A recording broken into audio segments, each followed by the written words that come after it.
നമുക്കിന്ന് പഠിക്കേണ്ടത് കേരള ഹിസ്റ്ററിയാണ്. കേരള ഹിസ്റ്ററിയിൽ ബ്രിട്ടീഷുകാർക്ക് എതിരെ നടന്ന ആദ്യകാല കലാപങ്ങളിൽ അഞ്ചുതെങ്ങ് കലാപവും ആറ്റിങ്ങൽ കലാപവും പഠിക്കേണ്ട രണ്ട് പ്രധാനപ്പെട്ട ടോപ്പിക്കുകളാണ്. അഞ്ചുതെങ്ങ് കലാപവും ആറ്റിങ്ങൽ കലാപവും രണ്ട് ടോപ്പിക്കുകൾ ഒരുമിച്ച് ചർച്ച ചെയ്യാം. ആദ്യം പഠിക്കേണ്ടത് അഞ്ചുതെങ്ങ് കലാപം.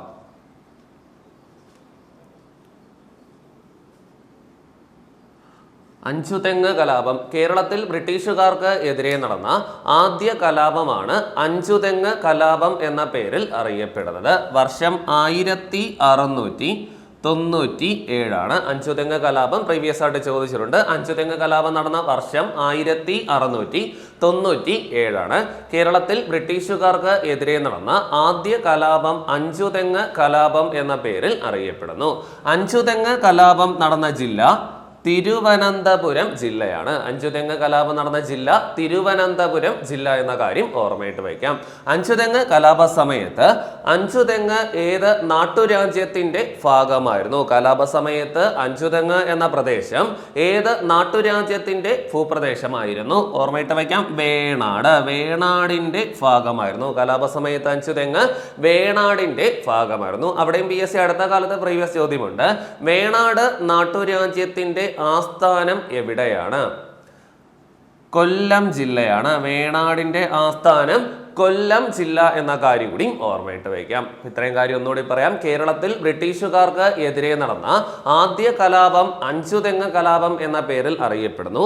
അഞ്ചുതെങ്ങ് കലാപം അരങ്ങേറിയ വർഷം 1697. അഞ്ചുതെങ്ങ് കലാപം നടന്ന ജില്ല തിരുവനന്തപുരം ജില്ല. കലാപ സമയത്ത് അഞ്ചുതെങ്ങ് ഏത് നാട്ടുരാജ്യത്തിന്റെ ഭാഗമായിരുന്നു? വേണാടിന്റെ ഭാഗമായിരുന്നു. വേണാട് നാട്ടുരാജ്യത്തിന്റെ ആസ്ഥാനം കൊല്ലം.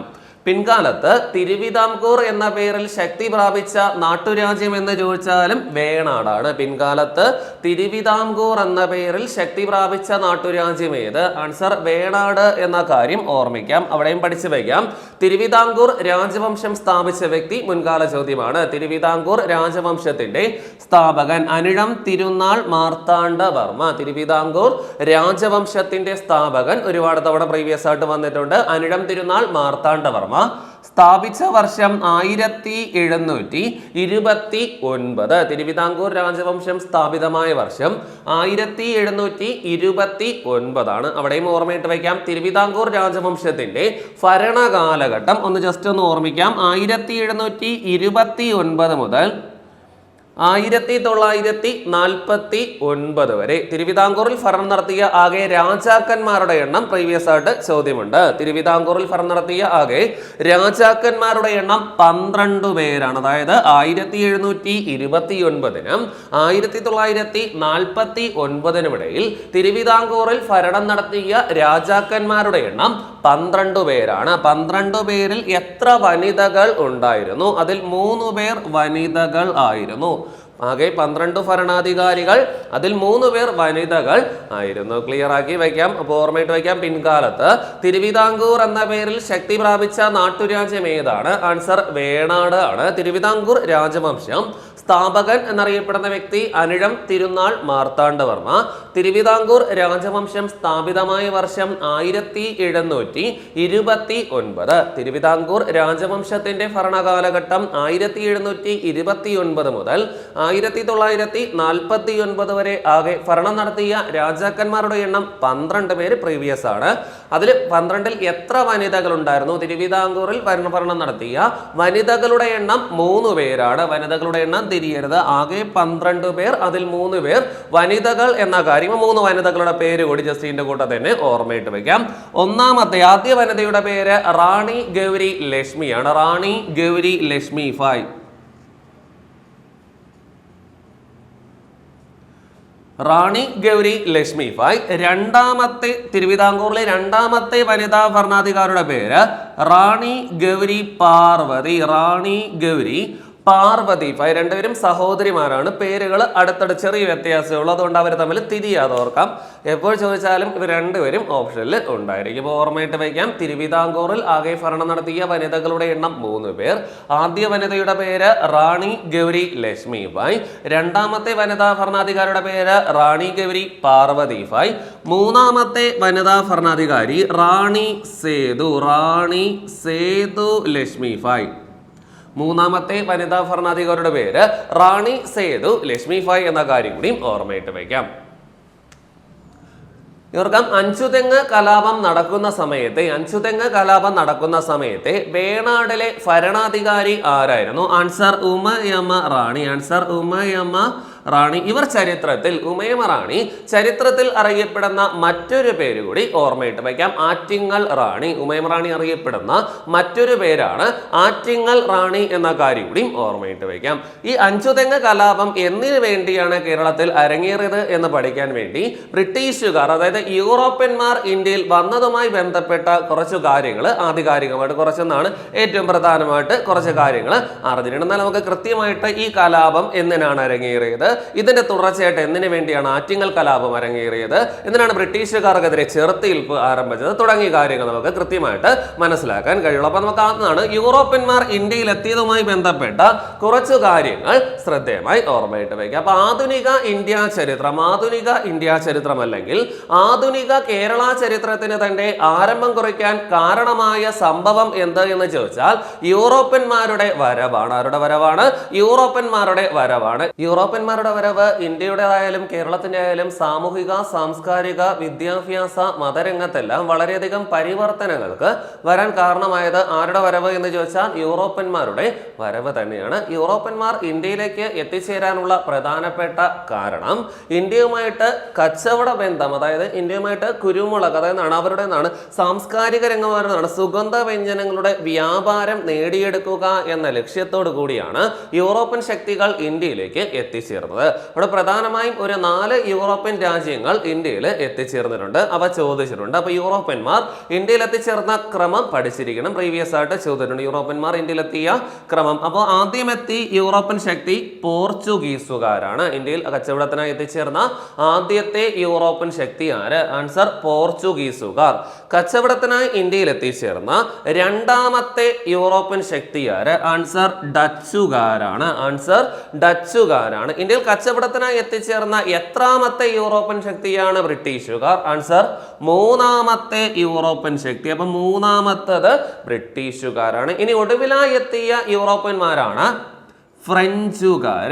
അവസാനമായി എത്തിച്ചേർന്ന യൂറോപ്യന്മാരാണ് ഫ്രഞ്ചുകാർ. അപ്പൊ യൂറോപ്യന്മാർ ഇന്ത്യയിലെത്തിയ ക്രമം പ്രീവിയസ് ആയിട്ട് ചോദ്യമുണ്ട്. അപ്പൊ ക്രമം ഒന്ന് ഓർമ്മയിട്ട് വയ്ക്കാം. പോർച്ചുഗീസുകാർ, ഡച്ചുകാർ, ബ്രിട്ടീഷുകാർ, ഫ്രഞ്ചുകാർ. കോഡായിട്ടൊക്കെ വേണമെങ്കിൽ ഓർക്കാം. പോഡ ബീഫെ എന്ന് പഠിച്ചു വയ്ക്കാം. പോഡ ബീഫെ. പോർച്ചുഗീസുകാർ, ഡച്ചുകാർ, ബ്രിട്ടീഷുകാർ, ഫ്രഞ്ചുകാർ. ഇത് വൺ വേയുടെ ടൈപ്പിൽ ചോദ്യങ്ങൾ വന്നാൽ നമുക്ക് ആൻസറിലോട്ട് എത്താൻ കഴിയും. ഇന്ത്യയിൽ കച്ചവടത്തിനായി എത്തിച്ചേർന്ന ആദ്യ യൂറോപ്യൻ ശക്തിയാര്? ആൻസർ പോർച്ചുഗീസുകാർ. ഇന്ത്യയിൽ കച്ചവടത്തിനായി എത്തിച്ചേർന്ന രണ്ടാമത്തെ യൂറോപ്യൻ ശക്തിയാര്? ആൻസർ ഡച്ചുകാരാണ്. ഇന്ത്യയിൽ കച്ചവടത്തിനായി എത്തിച്ചേർന്ന അവസാനത്തെ യൂറോപ്യൻ ശക്തി? ആൻസർ ഫ്രഞ്ചുകാർ. അതെല്ലാം ഡയറക്റ്റ് പ്രീവിയസ് ചോദ്യങ്ങളാണ്, കൃത്യമായിട്ടൊന്ന് ഓർമ്മയിട്ട് വയ്ക്കാം. അപ്പൊ യൂറോപ്യന്മാർ വന്നതുപോലെ തന്നെ കുറച്ച് വർഷങ്ങൾക്ക് ശേഷം യൂറോപ്യന്മാർ ഇന്ത്യയിൽ നിന്ന് മടങ്ങിപ്പോയി. യൂറോപ്യന്മാർ ഇന്ത്യയിൽ എല്ലാവരും വന്ന 4 പേരും ഇന്ത്യയിൽ നിന്ന് പതിയെ മടങ്ങിപ്പോയി. അപ്പൊ ഇവർ മടങ്ങിപ്പോയ ക്രമം കൂടി ഒന്ന് പഠിച്ചു വയ്ക്കാം. ചോദ്യമാണ് മടങ്ങിപ്പോയ ക്രമത്തിൽ ആദ്യം മടങ്ങിപ്പോയത് ഡച്ചുകാരാണ്. മടങ്ങിപ്പോയ വർഷം 1824. ഡച്ചുകാർ ഇന്ത്യയിൽ നിന്ന് മടങ്ങിപ്പോയ വർഷം 1824. അവിടെയും പ്രീവിയസ് ചോദ്യമുണ്ട്.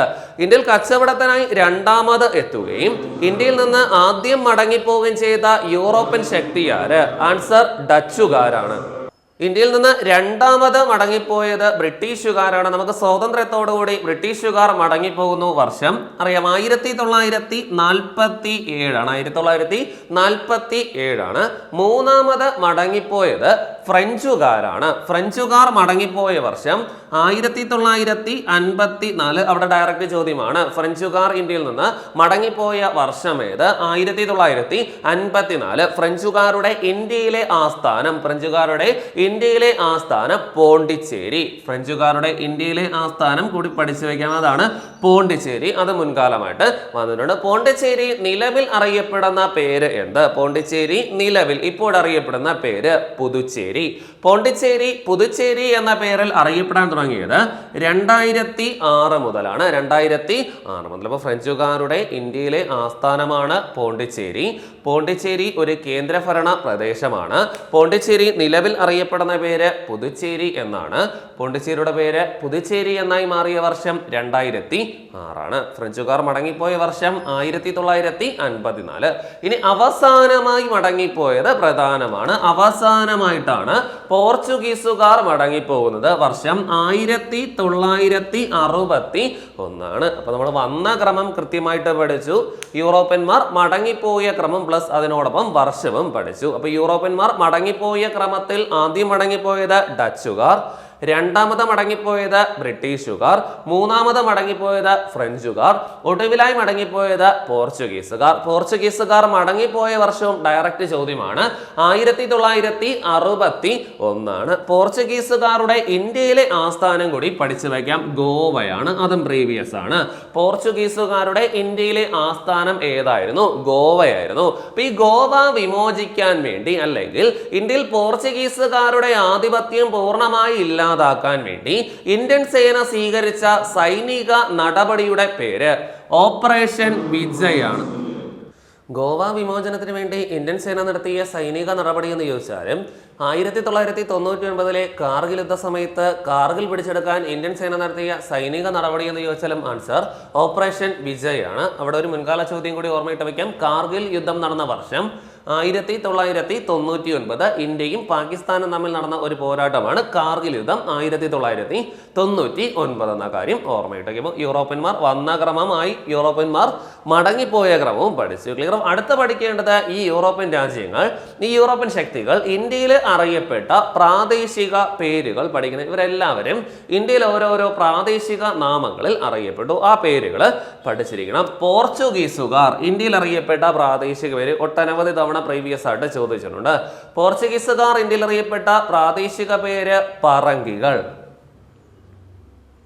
പോർച്ചുഗീസുകാർ ഇന്ത്യയിൽ അറിയപ്പെട്ട പ്രാദേശിക പേര് പറങ്കികൾ. അവിടെയും ഒരു കൃതി കൂടി പഠിച്ചു വയ്ക്കാം. പറങ്കിപ്പടയാളി എന്ന കൃതിയുടെ രചയിതാവാര്? കൃതിയുടെ പേരൊന്നുകൂടി പറയാം. പറങ്കിപ്പടയാളി. കൃതി രചിച്ച വ്യക്തി സർദാർ KM പണിക്കറാണ്. സർദാർ KM പണിക്കരുടെ കൃതിയാണ് പറങ്കിപ്പടയാളി. അവിടെ തന്നെ കണക്റ്റിംഗ് ആയിട്ട് പഠിച്ചു വയ്ക്കാം. KM പണിക്കരുടെ പ്രധാന കൃതികൾ ഏതെല്ലാം? ഒരെണ്ണം പഠിച്ചു, പറങ്കിപ്പടയാളി.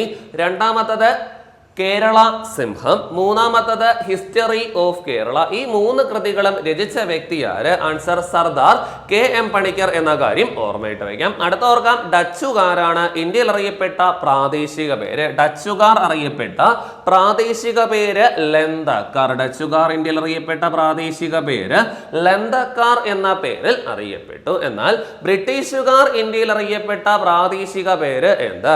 വെള്ളക്കാർ എന്നറിയപ്പെട്ടു. ബ്രിട്ടീഷുകാർ ഇന്ത്യയിൽ അറിയപ്പെട്ട പ്രാദേശിക പേര് വെള്ളക്കാരെന്നും ഷീമാക്കാർ. 2 പേരുകളും ഒന്ന് ഓർമ്മയിട്ട് വയ്ക്കാം. 2 പേരുകൾ ബ്രിട്ടീഷുകാർ ഇന്ത്യയിൽ അറിയപ്പെട്ട പ്രാദേശിക പേരുകൾ വെള്ളക്കാരെന്നും ഷീമാക്കാരെന്നും അറിയപ്പെട്ടു. അവിടെ ഒരു മുൻകാല ചോദ്യം പഠിക്കേണ്ടത്, കേരളത്തിന്റെ ചരിത്ര രേഖകളിൽ ഷീമ എന്നറിയപ്പെട്ട പ്രദേശം ഏത്? കേരളത്തിന്റെ ചരിത്ര രേഖകളിൽ ഷീമ എന്നറിയപ്പെട്ട പ്രദേശം ഏത്? ആൻസർ ഇംഗ്ലണ്ട് ആണ്. അതായത് ബ്രിട്ടൻ അറിയപ്പെടുന്ന മറ്റൊരു പേരാണ് ഇംഗ്ലണ്ട്. അപ്പം കേരളത്തിന്റെ ചരിത്ര രേഖകളിൽ ഷീമ എന്നറിയപ്പെടുന്ന പ്രദേശം ആൻസർ ഇംഗ്ലണ്ട് എന്ന കാര്യം ഓർമ്മയിട്ട് വയ്ക്കാം. ഇനി അവസാനത്തത്, ഫ്രഞ്ചുകാർ ഇന്ത്യയിൽ അറിയപ്പെട്ട പ്രാദേശിക പേര് എന്ത്? പരന്ത്രീസുകാർ. ഫ്രഞ്ചുകാർ അറിയപ്പെട്ട പ്രാദേശിക പേര് പരന്ത്രീസുകാർ എന്ന കാര്യം കൂടി ഓർമ്മയിട്ട് വയ്ക്കാം. അപ്പോൾ 3 കാര്യങ്ങൾ കൃത്യമായിട്ട് ഓർമ്മയുടെ പട്ടിക കൃത്യമായിട്ട് പഠിക്കാം. യൂറോപ്യന്മാർ വന്ന ക്രമം, യൂറോപ്യന്മാർ മടങ്ങിപ്പോയ ക്രമം, യൂറോപ്യന്മാർ ഇന്ത്യയിൽ നിന്ന് മടങ്ങിപ്പോയ വർഷം, യൂറോപ്യന്മാർ ഇന്ത്യയിൽ അറിയപ്പെട്ട പ്രാദേശിക പേരുകൾ. അടുത്ത് പഠിക്കേണ്ടത്, ഈ യൂറോപ്യന്മാർ ഇന്ത്യയിൽ സ്ഥാനമാണ് കച്ചവടത്തിന് വേണ്ടി ഈ യൂറോപ്യൻ ശക്തികളെല്ലാം തന്നെ ഓരോരോ കമ്പനികൾ സ്ഥാപിച്ചു. അവരുടെ കച്ചവടം ഇന്ത്യയിൽ കൂടുതൽ മികവുറ്റതാക്കാനും ഇവിടെയുള്ള സാധനങ്ങൾ അവരുടെ നാട്ടിൽ കൊണ്ടുപോകാൻ വേണ്ടിയും അവർ ഇന്ത്യയിൽ കുറച്ച് കച്ചവട കമ്പനികൾ സ്ഥാപിച്ചു. ഇതറിയപ്പെടുന്ന പേരാണ് ഈസ്റ്റ് ഇന്ത്യ കമ്പനികൾ. ഏത് പേരിൽ അറിയപ്പെടുന്നു? ഈസ്റ്റ് ഇന്ത്യ കമ്പനികൾ. ഈ യൂറോപ്യന്മാർക്കെല്ലാം തന്നെ ഓരോരോ കച്ചവട കമ്പനികൾ ഉണ്ടായിരുന്നു. അപ്പൊ ആ കമ്പനികൾ നമുക്ക് പഠിക്കാം. കമ്പനികൾ സ്ഥാപിതമായ വർഷം ചോദിച്ചിട്ടുണ്ട്.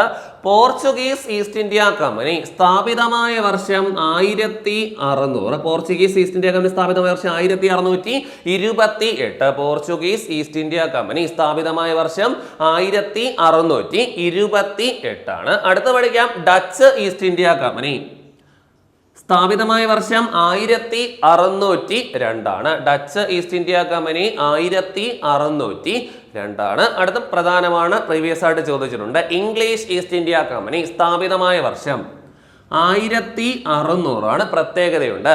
ഇന്ത്യയിൽ കച്ചവടത്തിനായി സ്ഥാപിതമാകുന്ന ആദ്യ യൂറോപ്യൻ കമ്പനി ഏത്? Answer English East India company സ്ഥാപിതമായ വർഷം 1600. ഇനി ഒടുവിലാണ് അവസാനമായി എത്തിയതാണ്. അവസാനത്തെ കമ്പനി ഏത്? ഫ്രഞ്ച് ഈസ്റ്റ് ഇന്ത്യ കമ്പനി വർഷം 1664 വർഷം 1664. അപ്പൊ 4 കമ്പനികൾ നമ്മൾ പഠിച്ചു. Portuguese east India company 1628, Dutch east India company 1602, English East India company 1600, French east India company 1664. അടുത്ത യൂറോപ്യന്മാരുമായി ബന്ധപ്പെട്ട് പഠിക്കേണ്ടത് ഈ യൂറോപ്യൻ രാജ്യങ്ങളുടെ തലസ്ഥാനങ്ങൾ ലോക ചരിത്ര വേൾഡ് ഹിസ്റ്ററിയിൽ ചോദ്യങ്ങൾ വന്നിട്ടുണ്ട്. അപ്പൊ അത് പഠിക്കേണ്ടതായിട്ടുണ്ട്. പോർച്ചുഗലിന്റെ തലസ്ഥാനം ഏതാണ്? ലിസ്ബൺ. പോർച്ചുഗലിന്റെ തലസ്ഥാനം ലിസ്ബൺ ആണ് ചോദിച്ചിട്ടുണ്ട്. പോർച്ചുഗലിന്റെ തലസ്ഥാനം ഏത്? ലിസ്ബൺ. ഇങ്ങനെയും ലിസ്ബണിന് മറ്റൊരു ചോദ്യമുണ്ട്.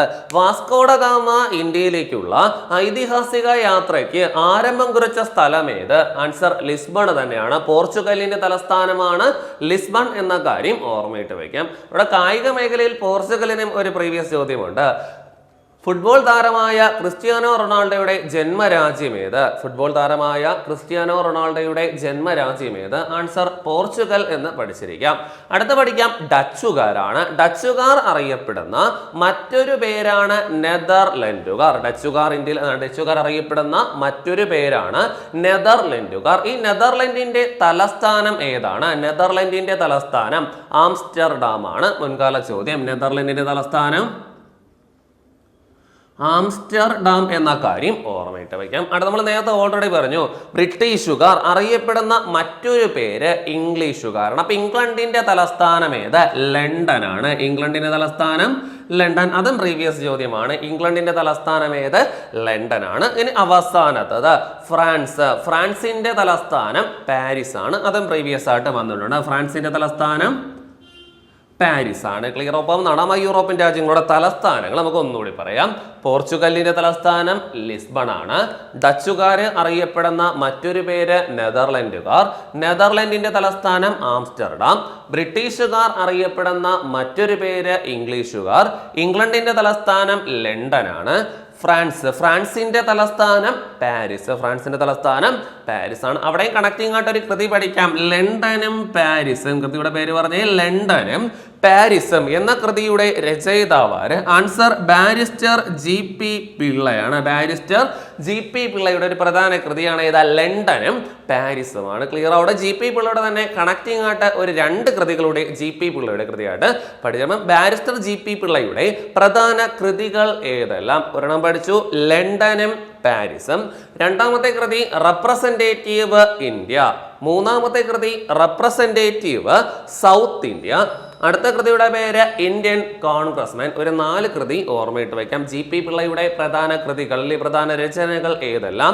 ലണ്ടനും പാരീസും, representative India, representative South India, Indian congressman തുടങ്ങിയ കൃതികൾ രചിച്ച വ്യക്തിയാര്? ആൻസർ ബാരിസ്റ്റർ GP പിള്ള എന്ന കാര്യം ഓർമ്മയിട്ടാം. കേരളത്തിലെ ആദ്യത്തെ കോൺഗ്രസുകാരൻ എന്നൊക്കെ അറിയപ്പെടുന്ന ഒരു വ്യക്തിത്വമാണ് ബാരിസ്റ്റർ GP പിള്ള. അപ്പൊ ഇത്രയും കാര്യങ്ങൾ യൂറോപ്യന്മാരുടെ വരവുമായി ബന്ധപ്പെട്ട് ബേസ് ആയിട്ട് അറിഞ്ഞിരിക്കാം. ഒട്ടുമിക്കതും പ്രീവിയസ് ആയിട്ട് ചോദ്യങ്ങൾ വന്നിട്ടുണ്ട്. നമുക്ക് അതിലാവശ്യം ബ്രിട്ടീഷുകാർ. നമുക്ക് അതിൽ പഠിക്കേണ്ടത് ആരാണ്? ബ്രിട്ടീഷുകാർ. അപ്പൊ ഇന്ത്യയിൽ കച്ചവടത്തിനായി എത്തിച്ചേർന്ന മൂന്നാമത്തെ യൂറോപ്യൻ ശക്തിയായിരുന്നു ബ്രിട്ടീഷുകാർ.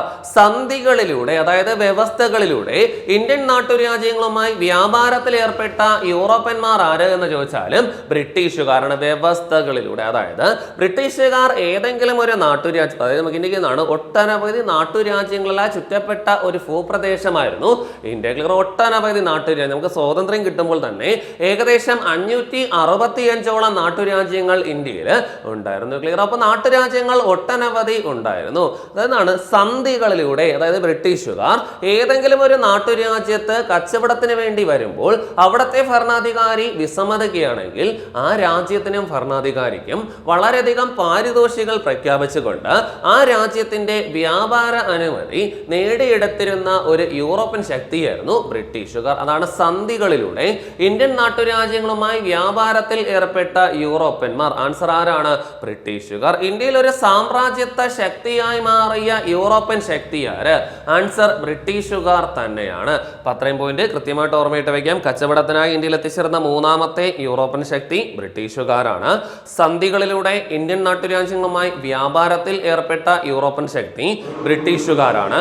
ഇന്ത്യയിൽ ഒരു സാമ്രാജ്യത്വ ശക്തിയായി മാറിയ യൂറോപ്യൻ ശക്തി എന്ന് ചോദിച്ചാൽ ആൻസർ തന്നെയാണ് ബ്രിട്ടീഷുകാർ എന്ന കാര്യം ഓർമ്മയിട്ട്. അപ്പൊ അടുത്ത് പഠിക്കാം. ഇന്ത്യയിൽ എത്തിച്ചേർന്ന ആദ്യത്തെ ഇംഗ്ലീഷുകാരൻ ആരാണ്? ഇന്ത്യയിൽ എത്തിച്ചേർന്ന ആദ്യ ഇംഗ്ലീഷുകാരന്റെ പേര് മാസ്റ്റർ റാൾഫിച്ച്. ഇന്ത്യയിൽ എത്തിച്ചേർന്ന ആദ്യത്തെ ഇംഗ്ലീഷുകാരന്റെ പേര് മാസ്റ്റർ റാൾഫിച്ച്. മാസ്റ്റർ റാൾഫിച്ച് എന്ന കാര്യം ഓർമ്മയിട്ട് വയ്ക്കാം. അതുപോലെ തന്നെ കേരളത്തിൽ എത്തിച്ചേർന്ന ആദ്യത്തെ ഇംഗ്ലീഷുകാരൻ എന്ന് ചോദിച്ചാലും ആൻസർ ആര് തന്നെയാ? Master Ralph. അപ്പൊ ഇന്ത്യയിൽ എത്തിച്ചേർന്ന ആദ്യ ഇംഗ്ലീഷുകാരൻ എന്ന് ചോദിച്ചാലും കേരളത്തിൽ എത്തിച്ചേർന്ന ആദ്യത്തെ ഇംഗ്ലീഷുകാരൻ എന്ന് ചോദിച്ചാലും ആൻസർ ആര് തന്നെയാ?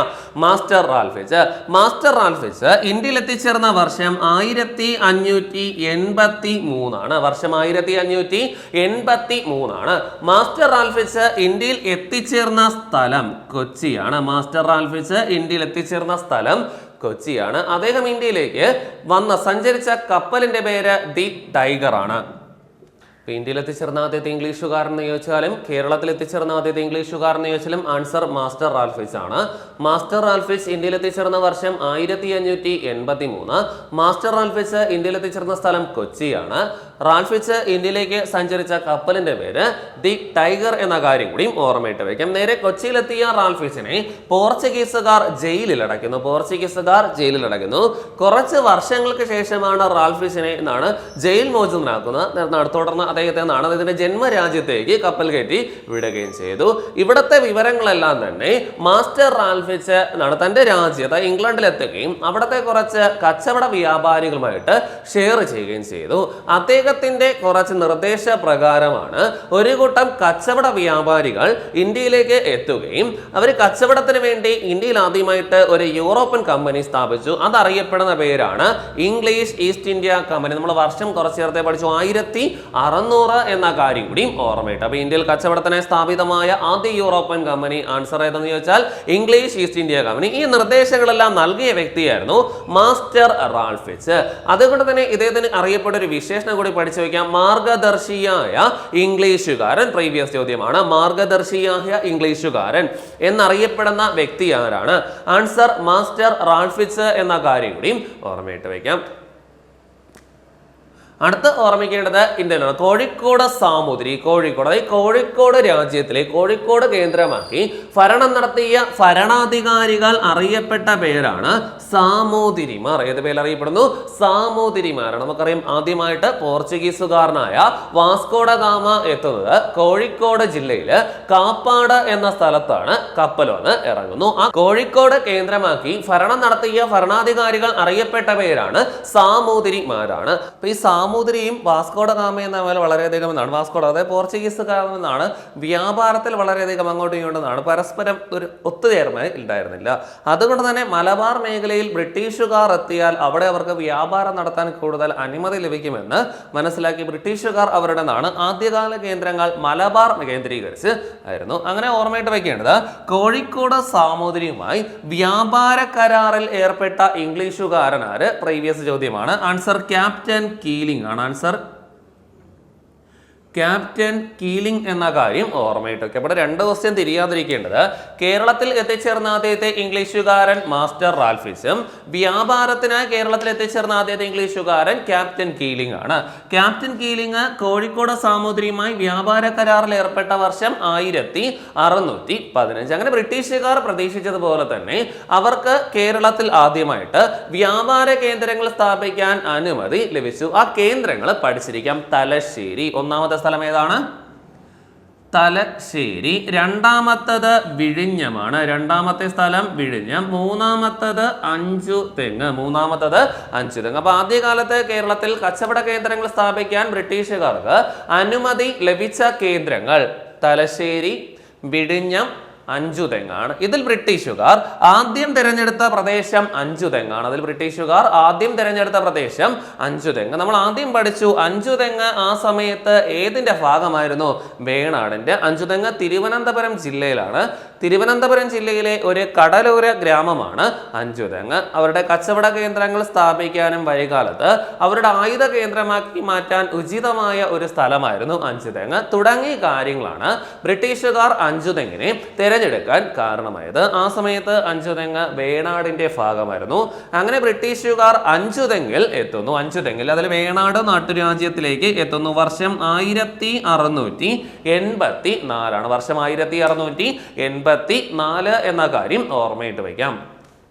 ആ സമയത്തെ ഭരണാധികാരി ഉമയമ റാണി, നമ്മൾ അറിയപ്പെടുന്ന മറ്റൊരു പേര് ഒന്നുകൂടി പറയാം, ആറ്റിങ്ങൽ റാണി എന്ന പേരിൽ അറിയപ്പെടുന്നു. 1684 അഞ്ചുതെങ്ങിൽ എത്തുകയും അഞ്ചുതെങ്ങിൽ ഒരു കച്ചവട കേന്ദ്രം മീൻസ് പാണ്ഡികശാല സ്ഥാപിക്കാൻ അനുമതി നേടിയെടുക്കാൻ വേണ്ടി അവരെന്നാണ് ഉമയമ റാണിക്ക് കുറെ വാഗ്ദാനങ്ങളൊക്കെ നൽകുന്നു. അത് പ്രകാരം അവിടെ ഉമയമ റാണി ഒരു കച്ചവട കേന്ദ്രം, അതായത് പാണ്ഡികശാല സ്ഥാപിക്കാൻ അനുമതി ബ്രിട്ടീഷുകാർക്ക് നൽകപ്പെടുന്നു. വർഷം 1684. ഇതിന്റെ അടിസ്ഥാനത്തിൽ ബ്രിട്ടീഷുകാർ അഞ്ചുതെങ്ങ് പാണ്ഡികശാലയുടെ പണി പൂർത്തിയാക്കി. വർഷം 1690. അപ്പൊ 2 വർഷവും തിരിയരുത്. അഞ്ചുതെങ്ങ് പാണ്ഡികശാല പണി തുടങ്ങി വർഷം 1684. അഞ്ചുതെങ്ങ് പാണ്ഡികശാല സ്ഥാപിക്കാൻ അനുമതി നൽകിയത് അന്നത്തെ വേണാടിലെ ഭരണാധികാരിയായിരുന്ന ഉമയമ റാണിയാണ്. അഞ്ചുതെങ്ങ് പാണ്ഡികശാല പണി പൂർത്തിയായത് 1690. ഇതേ വർഷം തന്നെ 1690 തന്നെ അഞ്ചുതെങ്ങിൽ ഒരു കോട്ട കെട്ടാനുള്ള അനുമതി അവിടുത്തെ ഭരണാധികാരിയായിരുന്ന ഉമയമ റാണി നൽകപ്പെടുന്നു. ആദ്യമായിട്ട് അഞ്ചുതെങ്ങിൽ ഒരു കോട്ട കെട്ടാൻ അനുമതി അങ്ങനെ ബ്രിട്ടീഷുകാർക്ക് ലഭിച്ചു. അതെവിടെയായിരുന്നു എന്ന് ചോദിച്ചാൽ അഞ്ചുതെങ്ങിലാണ്. അനുമതി നൽകിയ ഭരണാധികാരി ഉമയമ റാണിയാണ്. അനുമതി നൽകിയ വർഷം 1690. അങ്ങനെ അതിന്റെ അടിസ്ഥാനത്തിൽ അഞ്ചുതെങ്ങ് കോട്ട പണി പൂർത്തിയാക്കിയ വർഷം 1695. 1695 ചോദിച്ചിട്ടുണ്ട്. അഞ്ചുതെങ്ങ് കോട്ട പണി പൂർത്തിയായ വർഷം ഏത്? 1695. തെറ്റിക്കാൻ വേണ്ടി ഓപ്ഷനിൽ 1697 ഇടുന്ന പതിവ് ഉണ്ട്, അതുകൊണ്ട് തിരിയരുത്. ആദ്യം അഞ്ചുതെങ്ങ് കോട്ട പണി പൂർത്തിയാകുന്നു വർഷം 1695. അത് കഴിഞ്ഞതിന് ശേഷമാണ് അഞ്ചുതെങ്ങ് കലാപം നടക്കുന്നത് വർഷം 1697 എന്ന കാര്യം കൂടി ഓർമ്മയിട്ട് വയ്ക്കാം. അഞ്ചുതെങ്ങ് കോട്ട സ്ഥാപിക്കാൻ മുൻകൈയെടുത്ത ഇംഗ്ലീഷുകാരന്റെ പേര് ജോൺ ബ്രാബോൺ.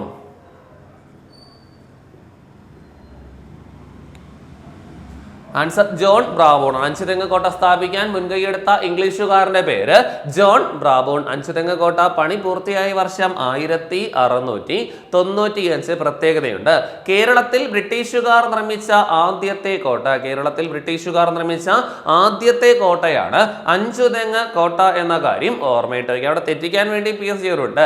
ഇന്ത്യയിൽ ബ്രിട്ടീഷുകാർ നിർമ്മിച്ച ആദ്യ കോട്ടയുടെ പേര് അത് സെന്റ് ജോർജ് കോട്ട. ഇന്ത്യയിൽ ബ്രിട്ടീഷുകാർ നിർമ്മിച്ച ആദ്യ കോട്ടയുടെ പേര് സെന്റ് ജോർജ് കോട്ട. ഇന്ത്യയിൽ ബ്രിട്ടീഷുകാർ നിർമ്മിച്ച ആദ്യ കോട്ടയുടെ പേര് സെന്റ് ജോർജ് കോട്ട. അത് സ്ഥാപിച്ചത് മദ്രാസിലാണ്. സെന്റ് ജോർജ് കോട്ട മദ്രാസിലാണ്. 1644. അപ്പൊ ഇന്ത്യയിൽ ബ്രിട്ടീഷുകാർ നിർമ്മിച്ച ആദ്യ കോട്ട സെന്റ് ജോർജ് കോട്ട, അത് മദ്രാസിലാണ്. വർഷം 1644. സെന്റ് ജോർജ് കോട്ട സ്ഥാപിക്കാൻ മുൻകൈയെടുത്ത ഇംഗ്ലീഷുകാരന്റെ പേര് ഫ്രാൻസിസ് ഡേ ആണ്. പേര് ഫ്രാൻസിസ് ഡേ. ഇദ്ദേഹം മദ്രാസ് പട്ടണത്തിന്റെ ശില്പി എന്ന പേരിലൊക്കെയും ഫ്രാൻസിസ് ഡേ അറിയപ്പെടുന്നു. നമ്മൾ കേരളത്തിൽ ബ്രിട്ടീഷുകാർ നിർമ്മിച്ച ആദ്യ കോട്ട അഞ്ചുതെങ്ങ് കോട്ട. അഞ്ചുതെങ്ങ് കോട്ട പണി ആരംഭിച്ച വർഷം 1690. അഞ്ചുതെങ്ങ് കോട്ട സ്ഥാപിക്കാൻ അനുമതി നൽകിയത് ഉമയമ റാണി. അഞ്ചുതെങ്ങ് കോട്ട സ്ഥാപിക്കാൻ മുൻകൈയെടുത്ത ഇംഗ്ലീഷുകാരൻ ജോൺ ബ്രാബോൺ.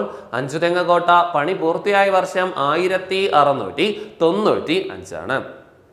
അങ്ങനെ ബ്രിട്ടീഷുകാരുടെ പൂർണ്ണ നിയന്ത്രണത്തിൽ ഒരു പാണ്ഡികശാല, അതോടൊപ്പം തന്നെ ഇതാണ് ഒരു കോട്ടയില്ല ബ്രിട്ടീഷുകാരുടെ നിയന്ത്രണത്തിൽ ആയി പതിയെ പതിയെ ബ്രിട്ടീഷുകാർ അവിടെ ആധിപത്യ മനോഭാവം, അവരുടെ സ്ഥിരം പതിവ്, അവരുടെ ആധിപത്യ മനോഭാവം ബ്രിട്ടീഷുകാർ എടുക്കാൻ തുടങ്ങി. അതുതന്നെയാണ് ഏതിന് കാരണമായത്? അഞ്ചുതെങ്ങ് കലാപത്തിന് കാരണമായത്. അവിടുത്തെ ജനങ്ങളുടെ പ്രധാന ഉപജീവന മാർഗമായിരുന്നു കുരുമുളക് വ്യാപാരം. അപ്പം ജനങ്ങളുടെ പ്രധാന ഉപജീവന മാർഗമായിരുന്ന കുരുമുളക് വ്യാപാരത്തിന്റെ കുത്തക ബ്രിട്ടീഷുകാർ ഏറ്റെടുത്തത് അഞ്ചുതെങ്ങ് കലാപത്തിന് കാരണമായി. രണ്ടാമത്തെ കാരണം പ്രദേശവാസികളുടെ ജീവിത കാര്യങ്ങളിൽ ബ്രിട്ടീഷുകാരുടെ അമിത ഇടപെടലും അഞ്ചുതെങ്ങ് കലാപത്തിന് കാരണമായി. ക്ലിയർ? കലാപത്തിലേക്ക് നയിച്ച കാരണം, ഒന്നാമത്തെ കാരണം കുരുമുളകിന്റെ വ്യാപാര കുത്തക ബ്രിട്ടീഷുകാർ സ്വന്തമാക്കിയത്. രണ്ടാമത്തെ കാരണം പ്രദേശവാസികളുടെ ജീവിത കാര്യങ്ങളിൽ ബ്രിട്ടീഷുകാരുടെ അമിത ഇടപെടൽ. അത് മീൻസ് പ്രദേശവാസികളെ അവരുടെ ജന്മസ്ഥലങ്ങളിൽ നിന്ന് കൂട്ടത്തോടെ ഒഴിപ്പിക്കാൻ ബ്രിട്ടീഷുകാർ ശ്രമിച്ചു. സാധാരണക്കാർ, ഇതെല്ലാം കൊണ്ട് സഹികെട്ട സാധാരണക്കാരായ ജനങ്ങൾ ബ്രിട്ടീഷുകാരുടെ ഫാക്ടറികൾക്ക് നേരെ ആക്രമണങ്ങൾ അഴിച്ചുവിടുന്നു. ഈ ആക്രമണങ്ങളാണ് ചരിത്രത്തിൽ അഞ്ചുതെങ്ങ് കലാപം എന്ന പേരിൽ രേഖപ്പെടുത്തിയിരിക്കുന്നു. ഇത് തന്നെയാണ് കേരളത്തിൽ ബ്രിട്ടീഷുകാർക്ക് എതിരെ നടന്ന ആദ്യ കലാപം എന്ന് ചോദിച്ചാൽ തന്നെയാണ് അഞ്ചുതെങ്ങ് കലാപമാണ്. ഇത്രയും കാര്യങ്ങൾ അഞ്ചുതെങ്ങ് കലാപവുമായി ബന്ധപ്പെട്ട് അറിഞ്ഞിരിക്കണം. അടുത്ത പഠിക്കേണ്ടത് ആറ്റിങ്ങൽ കലാപമാണ്. അപ്പോൾ അഞ്ചുതെങ്ങ് കലാപത്തിന്റെ തുടർച്ചയായിട്ട് അരങ്ങേറിയ മറ്റൊരു കലാപമാണ് ആറ്റിങ്ങൽ കലാപം. അഞ്ചുതെങ്ങ് കലാപങ്ങളുടെ തുടർച്ചയായി അരങ്ങേറിയ കലാപം ഏത്? ആൻസർ ആറ്റിങ്ങൽ കലാപമാണ്. കേരളത്തിൽ ബ്രിട്ടീഷുകാർക്ക് എതിരെ നടന്ന ആദ്യ സംഘടിത കലാപം ഏത്? ആൻസർ ആറ്റിങ്ങൽ കലാപം തന്നെയാണ്. ആറ്റിങ്ങൽ കലാപം നടന്ന വർഷം പ്രീവിയസ് ചോദ്യമാണ്. 1721 ഏപ്രിൽ 15. 1721 ഏപ്രിൽ 15. ഡേറ്റ് ഉൾപ്പെടെ തന്നെ പഠിച്ചിരിക്കാം. 1721 ഏപ്രിൽ 15. കലാപത്തിന്റെ പേര് ആറ്റിങ്ങൽ കലാപം. അഞ്ചുതെങ്ങ് കലാപങ്ങളുടെ തുടർച്ചയായി അരങ്ങേറി. കേരളത്തിൽ ബ്രിട്ടീഷുകാർക്ക് എതിരെ നടന്ന ആദ്യ സംഘടിത കലാപം എന്നൊക്കെ ചോദിച്ചാൽ ആൻസർ ആറ്റിങ്ങൽ കലാപം. വർഷം 1721 ഏപ്രിൽ 15. ആറ്റിങ്ങൽ കലാപം നടന്ന ജില്ല തിരുവനന്തപുരം ജില്ലയാണ്. ആറ്റിങ്ങൽ കലാപം നടന്ന ജില്ല തിരുവനന്തപുരം ജില്ല എന്ന കാര്യം ഓർമ്മയിട്ട് വയ്ക്കാം. കലാപ സമയത്ത് ആറ്റിങ്ങൽ ഏത് നാട്ടുരാജ്യത്തിന്റെ ഭാഗമായിരുന്നു? വേണാട്. കലാപ സമയത്ത് ആറ്റിങ്ങൽ ഏത് നാട്ടുരാജ്യത്തിന്റെ ഭാഗമായിരുന്നു? വേണാട് എന്ന കാര്യം ഓർമ്മയിട്ട് വയ്ക്കാം. അപ്പം കലാപം നടന്ന ജില്ല തിരുവനന്തപുരം. അവിടെ ഒരു മുൻകാല ചോദ്യം ഓർക്കേണ്ടത്, തിരുവനന്തപുരം ജില്ലയിലെ ഏറ്റവും വലിയ രണ്ടാമത്തെ പട്ടണമാണ് ആറ്റിങ്ങൽ. തിരുവനന്തപുരം ജില്ലയിലെ ഏറ്റവും വലിയ രണ്ടാമത്തെ പട്ടണം ആറ്റിങ്ങലെങ്കിൽ ജില്ലയിലെ ഏറ്റവും വലിയ പട്ടണം തിരുവനന്തപുരം എന്ന കാര്യം ഓർമ്മയിട്ട് വയ്ക്കാം. തിരുവനന്തപുരം ജില്ലയിൽ 2 ലോക്സഭാ മണ്ഡലങ്ങൾ ഉണ്ട്. ഒന്ന് തിരുവനന്തപുരവും മറ്റൊന്ന് ആറ്റിങ്ങൽ എന്ന കാര്യം. തെക്ക് മേഖലയാണെങ്കിൽ തിരുവനന്തപുരം ലോക്സഭയും, ജില്ലയുടെ വടക്ക് മേഖലയാണെങ്കിൽ ആറ്റിങ്ങൽ ലോക്സഭാ മണ്ഡലം എന്ന കാര്യം കൂടി ഓർമ്മയിട്ട് വയ്ക്കും. ജില്ലയിലെ ഏറ്റവും വലിയ പട്ടണം തിരുവനന്തപുരം ജില്ലയിലെ ഏറ്റവും വലിയ രണ്ടാമത്തെ പട്ടണം ആറ്റിങ്ങൽ. അടുത്ത് പഠിച്ചത് തിരുവനന്തപുരം ജില്ലയിലെ ലോക്സഭാ മണ്ഡലങ്ങളുടെ എണ്ണം 2 ലോക്സഭാ മണ്ഡലങ്ങൾ. തെക്കു മേഖലയാണെങ്കിൽ തിരുവനന്തപുരം ലോക്സഭയും, ജില്ലയുടെ വടക്കു മേഖലയാണെങ്കിൽ ആറ്റിങ്ങൽ ലോക്സഭാ മണ്ഡലം എന്ന കാര്യം കൂടി ഓർമ്മയിട്ട് വയ്ക്കാം. കലാപ സമയത്ത് ആറ്റിങ്ങൽ വേണാട് നാട്ടുരാജ്യത്തിന്റെ ഭാഗമായിരുന്നു. കലാപ സമയത്തെ വേണാട് ഭരണാധികാരിയുടെ പേര് ആദിത്യവർമ്മ. അതും പ്രീവിയസ് ആയിട്ട് ചോദിച്ചിട്ടുള്ള ചോദ്യമാണ്. കലാപ സമയത്തെ വേണാട് രാജാവിന്റെ പേര്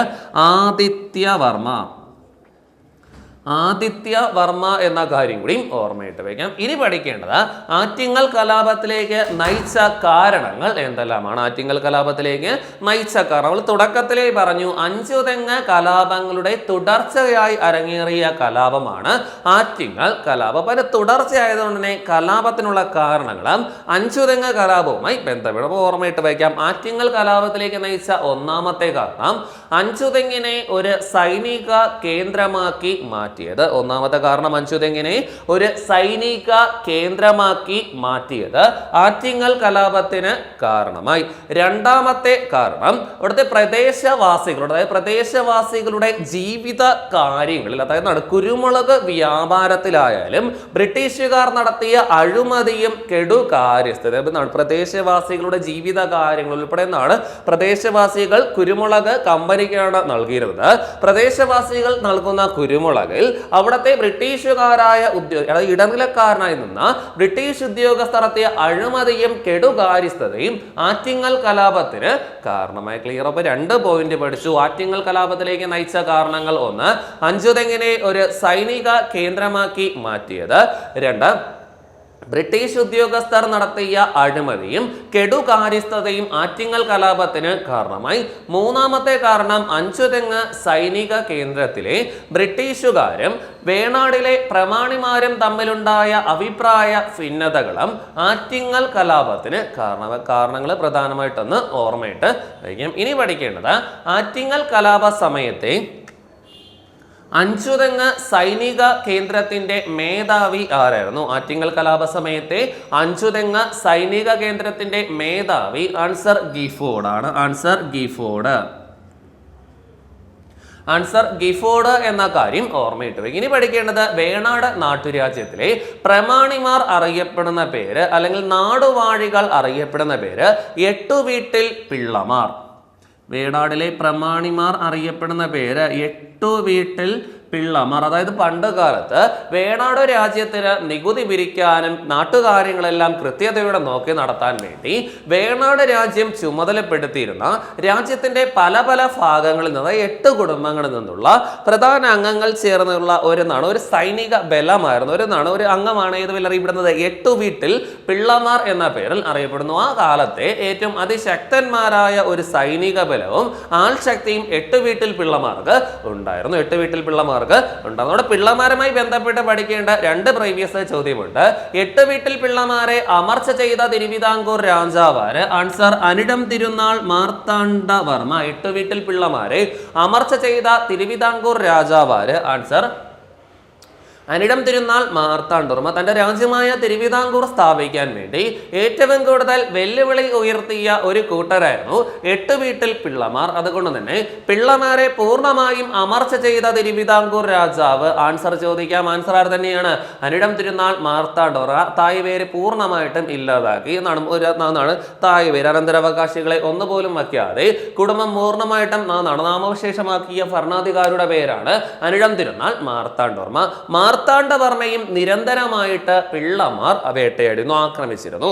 ആ പിള്ളമാരിൽ നിന്ന് അഭയം തേടി, എട്ടുവീട്ടിൽ പിള്ളമാരിൽ നിന്ന് അഭയം തേടി മാർത്താണ്ഡവർമ്മ ഒളിച്ചിരുന്ന അമ്മച്ചി പ്ലാവിന്റെ അവശിഷ്ടങ്ങൾ കണ്ടെടുത്ത സ്ഥലം എവിടെയെന്ന് ചോദിച്ചാൽ ശ്രീകൃഷ്ണ സ്വാമി ക്ഷേത്രം നെയ്യാറ്റിൻകരയാണ്. ശ്രീകൃഷ്ണ സ്വാമി ക്ഷേത്രം നെയ്യാറ്റിൻകര എന്ന കാര്യം കൂടി ഓർമ്മയിട്ട് വെച്ചിരിക്കാൻ. ക്ലിയർ. അപ്പോൾ എട്ടുവീട്ടിൽ പിള്ളമാരിൽ നിന്ന് അഭയം തേടി മാർത്താണ്ഡവർമ്മ, അനിടം തിരുനാൾ മാർത്താണ്ഡവർമ്മ ഒളിച്ചിരുന്ന അമ്മച്ചി പ്ലാവിന്റെ അവശിഷ്ടങ്ങൾ കണ്ടെടുത്ത സ്ഥലം എവിടെയാണ്? നെയ്യാറ്റിൻകരയിലെ ശ്രീകൃഷ്ണ സ്വാമി ക്ഷേത്രം എന്ന കാര്യം കൂടി ഓർമ്മയിട്ട്. ഒളിച്ചിരിക്കലുമായി ബന്ധപ്പെട്ട് ഒരു പോയിന്റിലൂടെ കണക്റ്റിംഗ് ആയിട്ട് ഓർമ്മയിട്ട് വയ്ക്കാം. ബ്രിട്ടീഷുകാരിൽ നിന്ന് അഭയം തേടി വേലുത്തമ്പി ദളവ ഒളിച്ചിരുന്ന സ്ഥലം മണ്ണടി ക്ഷേത്രമാണ്. മണ്ണടി ക്ഷേത്രം പത്തനംതിട്ട ജില്ലയാണ്. മണ്ണടി ക്ഷേത്രം പത്തനംതിട്ട ജില്ല എന്ന കാര്യം കൂടി ഓർമ്മയിട്ട്. വേണാടിലെ പ്രമാണിമാർ അറിയപ്പെടുന്ന പേര് എട്ടുവീട്ടിൽ പിള്ളമാർ. എട്ടുവീട്ടിൽ പിള്ളമാരെ അമർ ചെയ്ത രാജാവിന്റെ പേര് അനിടം തിരുനാൾ മാർത്താണ്ഡവർമ്മ. എട്ടുവീട്ടിൽ പിള്ളമാരിൽ നിന്ന് അഭയം തേടി മാർത്താണ്ഡവർമ്മ ഒളിച്ചിരുന്ന സ്ഥലം ശ്രീകൃഷ്ണ സ്വാമി ക്ഷേത്രം നെയ്യാറ്റിൻകര എന്ന കാര്യം കൂടി ഓർമ്മയിട്ട് വയ്ക്കാൻ. ക്ലിയർ. ഇവര് തമ്മിലുണ്ടായ അഭിപ്രായ ഭിന്നത, ഗിഫോർഡും എട്ടുവീട്ടിൽ പിള്ളമാരും തമ്മിലുണ്ടായ അഭിപ്രായ ഭിന്നതയാണ് ആറ്റിങ്ങൽ കലാപത്തിന് പ്രധാന കാരണമായിട്ട് മാറിയത്. ഇപ്പൊ എന്താണ് ആറ്റിങ്ങൽ കലാപം എന്ന് ചോദിച്ചാൽ, ആറ്റിങ്ങൽ റാണിക്ക് ഉപകാരങ്ങളുമായി പോയ ഉപകാരങ്ങൾ, അതായത് സമ്മാനങ്ങൾ നൽകുന്ന ഒരു പതിവ് അഞ്ചുതെങ്ങിൽ പാണ്ഡികശാല സ്ഥാപിച്ച കാലം തൊട്ടേ ബ്രിട്ടീഷുകാർ തുടങ്ങി വെച്ച ഒരു പതിവാണ്. ഉമയമ റാണിക്ക്, ആറ്റിങ്ങൽ റാണിക്ക് സമ്മാനങ്ങൾ നൽകി, പാരിതോഷികങ്ങൾ നൽകി വന്ന ഒരു പതിവ്. ഈ വർഷം എല്ലാ പതിവ് പോലെ 1721 ആണ്ടിലുമേ നടന്നു ആറ്റിങ്ങൽ റാണിക്ക് സമ്മാനങ്ങൾ നൽകുന്ന ഒരു പതിവ് ഉണ്ടായിരുന്നു. ഈ സമയത്ത് ചെറിയൊരു വാക്ക് വാക്കേറ്റം ഗിഫോർഡും എട്ടുവീട്ടിൽ പിള്ളമാരും തമ്മിൽ ഉണ്ടായി. വേണാടിലെ പ്രമാണിമാരായ പിള്ളമാർക്കാണ് അവിടെ ആറ്റിങ്ങൽ റാണിക്ക് സമ്മാനം നൽകാനുള്ള അധികാരമെന്ന് പിള്ളമാർ വാദിച്ചു. എന്നാൽ ഇതുവരെയും അഞ്ചുതെങ്ങിലെ ബ്രിട്ടീഷുകാരായ തങ്ങളാണ് ഉമൈമ റാണിക്ക്, അതായത് ആറ്റിങ്ങൽ റാണിക്ക് സമ്മാനങ്ങൾ നൽകിയതെന്ന് ബ്രിട്ടീഷുകാരൻ വാദിച്ചു. അവർ തമ്മിൽ പരസ്പരം ഒരു വാക്കേറ്റം ഉണ്ടായി. ഇതാണ് ആറ്റിങ്ങൽ കലാപത്തിന് പ്രധാന കാരണമായിട്ട് മാറുന്നത്. അങ്ങനെ ഒരു ശത്രുത അവിടെ ഉണ്ടാകുന്നു. എട്ടുവീട്ടിൽ പിള്ളമാർ ബ്രിട്ടീഷുകാർക്ക് എതിരെ തിരിയുകയും ബ്രിട്ടീഷുകാരെ ആക്രമിക്കാൻ വേണ്ടി നേരത്തെ സംഘടിച്ച് ഇരിക്കുന്നതാണ് ആദ്യത്തെ സംഘടിത കലാപം. നേരത്തെ ആറ്റിങ്ങൽ പട്ടണം കേന്ദ്രീകരിച്ച് ബ്രിട്ടീഷുകാർ അറിയാതെ അവരെ ആക്രമിക്കാൻ തക്കം നോക്കി സംഘടിച്ച് ഇരിക്കുകയും ചെയ്യുന്നു. ഇതൊന്നും അറിയാതെ ആറ്റിങ്ങൽ റാണിക്ക് ഉപകാരങ്ങൾ നൽകാൻ വേണ്ടി ഗിഫോർഡിന്റെ നേതൃത്വത്തിലുള്ള 140ഓളം വരുന്ന ബ്രിട്ടീഷ് സംഘം ആറ്റിങ്ങൽ റാണിയുടെ കൊട്ടാരം ലക്ഷ്യം വെച്ച് നീങ്ങവേ ആറ്റിങ്ങൽ പട്ടണത്തിൽ സംഘടിച്ചിരുന്ന എട്ടുവീട്ടിൽ പിള്ളമാർ ബ്രിട്ടീഷുകാർക്ക് മുന്നിൽ ആക്രമണം അഴിച്ചുവിടുന്നു. ഇത് ചരിത്രത്തിൽ അവരെ ആക്രമിക്കുകയും അവരെ കീഴ്പ്പെടുത്തുകയും ചെയ്യുന്നു. ഇത് ചരിത്രത്തിൽ ആറ്റിങ്ങൽ കലാപം എന്ന പേരിൽ രേഖപ്പെടുത്തിയിരിക്കുന്നു. അപ്പോൾ ഓർമ്മയിട്ട് വയ്ക്കേണ്ടത് ആറ്റിങ്ങൽ റാണിക്ക് ഉപകാരങ്ങളുമായി പോയ ഗിഫോർഡിന്റെ നേതൃത്വത്തിലുള്ള 140ഓളം വരുന്ന ബ്രിട്ടീഷ് സംഘത്തെ എട്ടുവീട്ടിൽ പിള്ളമാരുടെ നേതൃത്വത്തിലുള്ള സംഘം ആക്രമിച്ച് കീഴ്പ്പെടുത്തുന്നു. ഇത് ചരിത്രത്തിൽ ആറ്റിങ്ങൽ കലാപം എന്ന പേരിൽ അറിയപ്പെടുന്നു. അങ്ങനെ ആറ്റിങ്ങലിന്റെയും അഞ്ചുതെങ്ങിന്റെയും പൂർണ്ണ നിയന്ത്രണം എട്ടുവീട്ടിൽ പിള്ളമാരുടെ നിയന്ത്രണത്തിൽ ആകുകയും ചെയ്തു. ആ 140ഓളം വരുന്ന മുഴുവൻ സൈന്യത്തെയും പിള്ളമാർ വധിക്കുകയും ചെയ്തു. അവിടെയും പ്രീവിയസ് ആയിട്ട് PSC ചോദിച്ചിട്ടുള്ളത് ആറ്റിങ്ങൽ കലാപത്തിൽ മരണപ്പെട്ട ബ്രിട്ടീഷ് ഉദ്യോഗസ്ഥൻ ആരാണ്? ആറ്റിങ്ങൽ കലാപത്തിൽ മരണപ്പെട്ട ബ്രിട്ടീഷ് ഉദ്യോഗസ്ഥന്റെ പേര് ആൻസർ ഗിഫോർഡ് എന്ന കാര്യം കൂടിയും ഓർമ്മയിടുക. അങ്ങനെ കലാപത്തിൽ എല്ലാ ബ്രിട്ടീഷുകാരെയും ഇങ്ങനാണ് പിള്ളമാർ വധിക്കുന്നു. അതിൽ വധിച്ച മേധാവിയുടെ പേരാണ് ഗിഫോർഡ് എന്ന കാര്യം ഓർമ്മയിട്ട് വയ്ക്കാം. അവിടെയും ശ്രദ്ധേയമായി ഓർമ്മിക്കേണ്ടത് ആറ്റിങ്ങൽ കലാപത്തിൽ മരണപ്പെട്ട ബ്രിട്ടീഷുകാരുടെ മൃതശരീരങ്ങൾ ഉപേക്ഷിച്ച നദി ഏതാണ്? ഉപേക്ഷിച്ച നദി വാമനപുരം നദി. പുരം നദി എന്ന കാര്യം കൂടിയും ഓർമ്മയിട്ട് വയ്ക്കാം. ആറ്റിങ്ങൽ കലാപത്തിൽ മരണപ്പെട്ട ബ്രിട്ടീഷുകാരുടെ മൃതശരീരങ്ങൾ ഉപേക്ഷിച്ച നദി ഏത്? വാമനപുരം നദിയാണ്. പ്രത്യേകതയുണ്ട്. തിരുവനന്തപുരം ജില്ലയിലെ ഏറ്റവും വലിയ നദി. തിരുവനന്തപുരം ജില്ലയിലെ ഏറ്റവും വലിയ നദിയാണ് വാമനപുരം നദി. നീളം 88 കിലോമീറ്റർ. നീളം 88 കിലോമീറ്റർ എന്ന കാര്യം ഓർമ്മയിട്ട് വയ്ക്കാം. തിരുവനന്തപുരം ജില്ലയുടെ വടക്കു ഭാഗത്തായി ഒഴുകുന്ന നദി എന്ന് ചോദിച്ചാലും വാമനപുരം നദി തന്നെയാണ്. അപ്പൊ 2 പോയിന്റും പ്രീവിയസ് ആയിട്ട് ജോഗ്രഫി, കേരള ജോഗ്രഫി മേഖലയിൽ കൃത്യമായിട്ട് ഓർമ്മയിട്ട് വയ്ക്കാം. വാമനപുരം നദിക്ക് നീളം 88 കിലോമീറ്റർ. തിരുവനന്തപുരം ജില്ലയിലെ ഏറ്റവും വലിയ നദി ആൻസർ വാമനപുരം നദി. തിരുവനന്തപുരം ജില്ലയുടെ വടക്കു ഭാഗത്തായി ഒഴുകുന്ന നദി ഏത്? ആൻസർ വാമനപുരം നദി എന്ന കാര്യം ഓർമ്മയിട്ട്. എന്നാൽ തിരുവനന്തപുരം ജില്ലയുടെ തെക്കു ഭാഗത്തായി ഒഴുകുന്ന നദി ഏത്? തിരുവനന്തപുരം ജില്ലയുടെ തെക്കു ഭാഗത്തായി ഒഴുകുന്ന നദി എന്ന് ചോദിച്ചാലും കേരളത്തിന്റെ തന്നെ തെക്കു ഭാഗത്തായി ഒഴുകുന്ന നദി എന്ന് ചോദിച്ചാലും ആൻസർ നെയ്യാറാണ്. ആൻസർ നെയ്യാർ എന്ന കാര്യം ഓർമ്മയിട്ട് വയ്ക്കാം. നെയ്യാറ്റിൻകരയ്ക്കൊക്കെ ആ പേര് വരാൻ കാരണമായ ഒരു നദിയാണ് നെയ്യാർ എന്ന കാര്യം കൂടിയും ഓർമ്മയിട്ട് വയ്ക്കാം. നെയ്യാർ നദിയുടെ നീളം 56 കിലോമീറ്റർ. നെയ്യാറിന്റെ നീളം 56 കിലോമീറ്റർ. ആ 2 പ്രീവിയസ് ചോദ്യം ഓർമ്മയിട്ട് വയ്ക്കാം. തിരുവനന്തപുരം ജില്ലയുടെ തെക്കു ഭാഗത്തായി ഒഴുകുന്ന നദി എന്ന് ചോദിച്ചാലും കേരളത്തിന്റെ തന്നെ തെക്കു ഭാഗത്തായി ഒഴുകുന്ന നദി എന്ന് ചോദിച്ചാലും ആൻസർ നെയ്യാറാണ്. നെയ്യാർ നദിയുടെ നീളം 56 കിലോമീറ്റർ.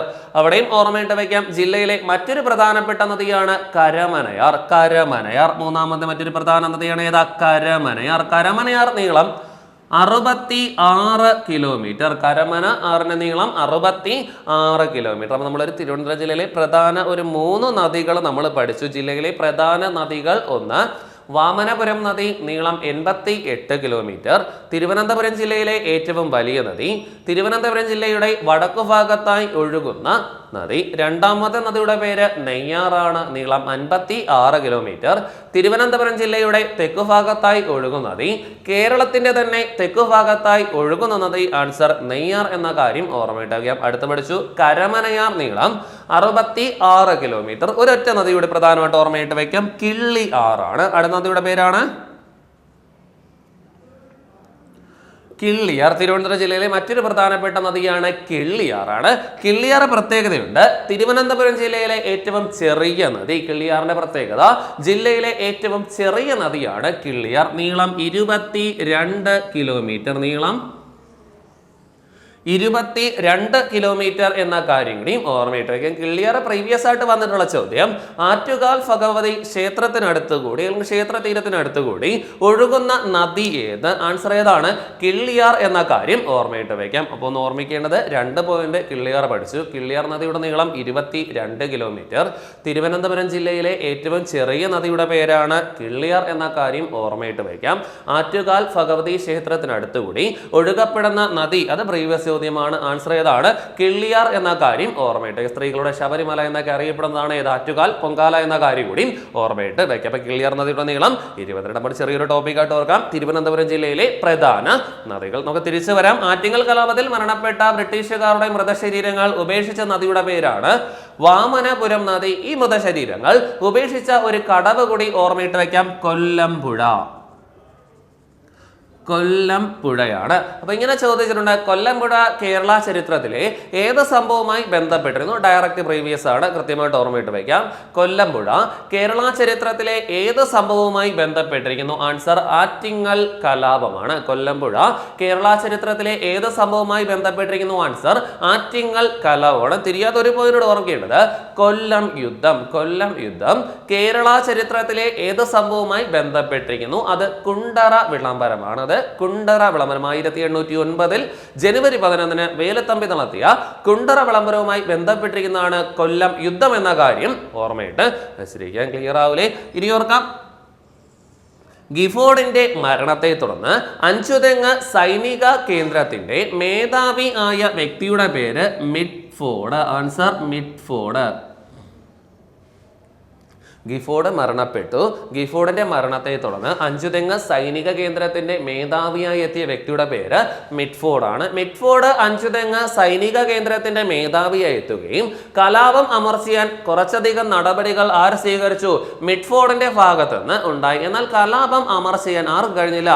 മിഡ്ഫോർഡിന് കഴിഞ്ഞില്ല. അങ്ങനെ മിഡ്ഫോർഡ് അതിനെ തുടർന്ന് രാജിവെക്കുന്നു.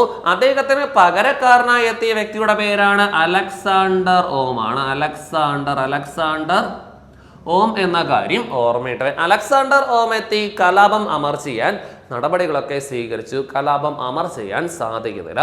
ആ സമയത്ത് എട്ടുവീട്ടിൽ പിള്ളമാർ പ്രദേശവാസികളുടെ പിന്തുണയോടുകൂടി ബ്രിട്ടീഷുകാരിൽ നിന്ന് അഞ്ചുതെങ്ങ് കോട്ട പിടിച്ചെടുത്തു. അപ്പോൾ ഓർമ്മിക്കേണ്ടത് ആറ്റിങ്ങൽ കലാപ സമയത്ത് എട്ടുവീട്ടിൽ പിള്ളമാർ പ്രദേശവാസികളുടെ പിന്തുണയോടുകൂടി പിടിച്ചെടുത്ത കോട്ട ഏത്? ആൻസർ അഞ്ചുതെങ്ങ് കോട്ടയാണ്. അങ്ങനെ ബ്രിട്ടീഷുകാരുടെ ഉള്ളിൽ ഭയം ഉളവായി. തങ്ങൾ ആദ്യമായി നിർമ്മിച്ച പാണ്ഡികശാല, തങ്ങൾ ആദ്യമായി സ്ഥാപിച്ച കോട്ടയെല്ലാം തങ്ങൾക്ക് നഷ്ടമാകുമെന്ന ഭയം ബ്രിട്ടീഷുകാരുടെ ഉള്ളിൽ ഉളവായി. ഇവിടെ തിരുവനന്തപുരത്തെ വേണാടിലെ സൈന്യത്തെ കൊണ്ട് മാത്രം കലാപം അമർച്ചാൻ സാധിക്കില്ല എന്ന് മനസ്സിലാക്കിയ അലക്സാണ്ടർ ഓം മറ്റൊരു സൈന്യത്തെ ക്ഷണിച്ചു വരുത്തി. അത് പ്രീവിയസ് ആണ്. എവിടെ നിന്നുള്ള ബ്രിട്ടീഷ് സൈന്യം എത്തിയാണ് ആറ്റിങ്ങൽ കലാപം അമർച്ച ചെയ്തത്? ആൻസർ തലശ്ശേരി. ആൻസർ തലശ്ശേരി എന്ന കാര്യം ഓർമ്മയിട്ട് വയ്ക്കുക. അങ്ങനെ കലാപം ബ്രിട്ടീഷ് സൈന്യം പൂർണ്ണമായിട്ടും അമർച്ച ചെയ്യുന്നു വർഷം 1723 ആണ്. ആറ്റിങ്ങൽ കലാപം സൈന്യം പൂർണ്ണമായിട്ടും അമർച്ച ചെയ്ത വർഷം 1723 ആണ്. എവിടെ നിന്നുള്ള സൈന്യം എത്തി? തലശ്ശേരിയിൽ നിന്നുള്ള സൈന്യം എത്തി എന്ന കാര്യം കൂടിയും ഓർമ്മയിട്ട്. അങ്ങനെ ആറ്റിങ്ങൽ കലാപം പൂർണ്ണമായിട്ടും അവസാനിക്കുന്നു വർഷം 1723 എന്ന കാര്യം ഓർമ്മയിട്ട്. ആറ്റിങ്ങൽ കലാപത്തിന്റെ ചരിത്ര സ്മാരകം സ്ഥിതി ചെയ്യുന്ന സ്ഥലം എവിടെയാണ്? ആൻസർ ആറ്റിങ്ങൽ തന്നെയാണ്. ആൻസർ എവിടെ തന്നെയാണ്? ആറ്റിങ്ങൽ. ഡയറക്റ്റ് ചോദ്യമുണ്ട്, നെയ്യാറ്റിൻകര വെടിവെപ്പിന്റെ ചരിത്ര സ്മാരകം എവിടെയാണ്? ആൻസർ ഇവിടെ തന്നെയാണ്, നെയ്യാറ്റിൻകര തന്നെയാണ്. അതിനകത്ത് ചോദ്യങ്ങളൊന്ന് ജസ്റ്റ് ഒന്ന് ഓർമ്മയിട്ട് വയ്ക്കാം. ആറ്റിങ്ങൽ കലാപത്തിന്റെ ചരിത്ര സ്മാരകം ആറ്റിങ്ങൽ എന്ന കാര്യം ഓർമ്മയിട്ട് വയ്ക്കുക. എന്നാൽ നെയ്യാറ്റിൻകര വെടിവെപ്പ് ഉത്തരവാദ ഭരണപക്ഷവുമായി ബന്ധപ്പെട്ട് പ്രധാന ഏടുകളിൽ ഒന്നാണ് നെയ്യാറ്റിൻകര വെടിവെപ്പ്. നെയ്യാറ്റിൻകര വെടിവെപ്പിന്റെ ചരിത്ര സ്മാരകം സ്ഥിതി ചെയ്യുന്ന സ്ഥലം എവിടെ? ആൻസർ നെയ്യാറ്റിൻകര എന്ന കാര്യം കൂടിയും ഓർമ്മയിട്ട് വെച്ചേക്കാൻ. ക്ലിയർ ആവും. ഇനി ഓർക്കാം, 2021 ഏപ്രിൽ 15 2021 ഏപ്രിൽ 15 300-ാം വാർഷികം ആഘോഷിച്ച കേരളത്തിലെ കലാപം. അന്നത്തെ കറണ്ട് അഫയേഴ്സ് ചോദ്യമായിരുന്നു. അതിന് ഡയറക്റ്റ് ഒന്ന് ഓർമ്മയിട്ട് വയ്ക്കാം. 2021 ഏപ്രിൽ 15 300-ാം വാർഷികം ആഘോഷിച്ച കേരളത്തിലെ കലാപം ഏത്? ആൻസർ ഏതാണ്?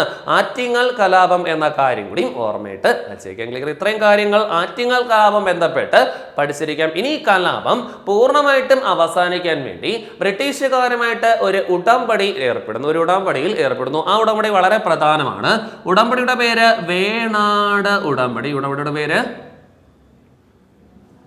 വേണാട് ഉടമ്പടി. ആറ്റിങ്ങൽ കലാപം പൂർണ്ണമായും അവസാനിക്കാൻ കാരണമായ ഉടമ്പടി ഏത്? ആൻസർ വേണാട് ഉടമ്പടിയാണ്. വേണാട് ഉടമ്പടി ഒപ്പുവെച്ച വർഷം 1723 വർഷം പ്രധാനമായിട്ടും പഠിച്ചിരിക്കാം. വേണാട് ഉടമ്പടി ഒപ്പുവെച്ച വർഷം 1723.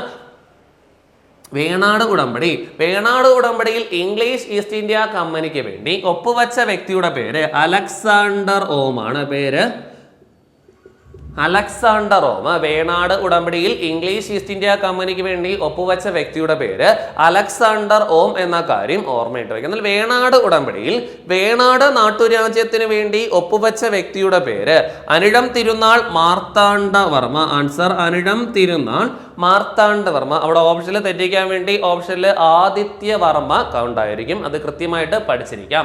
ആറ്റിങ്ങൽ കലാപ സമയത്തെ വേണാട് ഭരണാധികാരി ആദിത്യവർമ്മയെങ്കിൽ ആറ്റിങ്ങൽ കലാപം അവസാനിക്കാൻ കാരണമായ വേണാട് ഉടമ്പടിയിൽ ഒപ്പുവെച്ചത് അനിഴം തിരുനാൾ മാർത്താണ്ഡവർമ്മ എന്ന കാര്യം കൂടിയും ഓർമ്മയിട്ട് വയ്ക്കാം. വേണാട് ഉടമ്പടിയിൽ വേണാട് നാട്ടുരാജ്യത്തിന് വേണ്ടി ഒപ്പുവെച്ച വ്യക്തി അനിഴം തിരുനാൾ മാർത്താണ്ഡവർമ്മ. അവിടെ തെറ്റിക്കാൻ വേണ്ടി ഓപ്ഷനിൽ ആദിത്യവർമ്മ ഉണ്ടായിരിക്കും. കൃത്യമായിട്ട് ഒന്ന് ഓപ്ഷൻ നോക്കി ആൻസർ ഇടാം. വേണാട് ഉടമ്പടിയിൽ വേണാട് രാജ്യത്തിന് വേണ്ടി ഒപ്പുവെച്ച വ്യക്തിയുടെ പേര് അനിഴം തിരുനാൾ മാർത്താണ്ഡവർമ്മ. മാർത്താണ്ഡവർമ്മ ആ സമയത്ത് ഒരിടത്തെയും ഭരണാധികാരി ആയിരുന്നില്ല. അതുകൊണ്ട് തന്നെ നെയ്യാറ്റിൻകരയുടെ രാജകുമാരൻ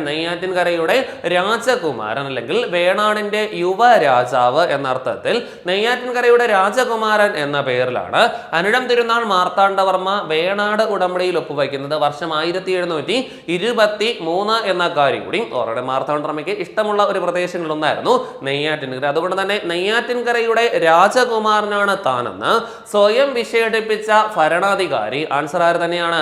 അനിഴം തിരുനാൾ മാർത്താണ്ഡവർമ്മ. നെയ്യാറ്റിൻകരയുടെ രാജകുമാരനാണ് താനെന്ന് സ്വയം വിശേഷിപ്പിച്ച ഭരണാധികാരി ആൻസർ അനിഴം തിരുനാൾ മാർത്താണ്ഡവർമ്മ എന്ന കാര്യം ഓർമ്മയിട്ട് വയ്ക്കാം. എന്നാൽ നെയ്യാറ്റിൻകരയ്ക്ക് ഒരു രാജകുമാരനുണ്ട്. ആ വ്യക്തിയുടെ പേര് സ്വദേശാഭിമാനി രാമകൃഷ്ണപിള്ള എന്ന കാര്യം ഓർമ്മയിട്ട് വയ്ക്കുക. 2 പോയിന്റും കൃത്യമായിട്ട് ഓർമ്മയിട്ട് വയ്ക്കേണ്ടത്. നെയ്യാറ്റിൻകരയുടെ രാജകുമാരൻ എന്ന് ചോദിച്ചാൽ സ്വദേശാഭിമാനി രാമകൃഷ്ണപിള്ള.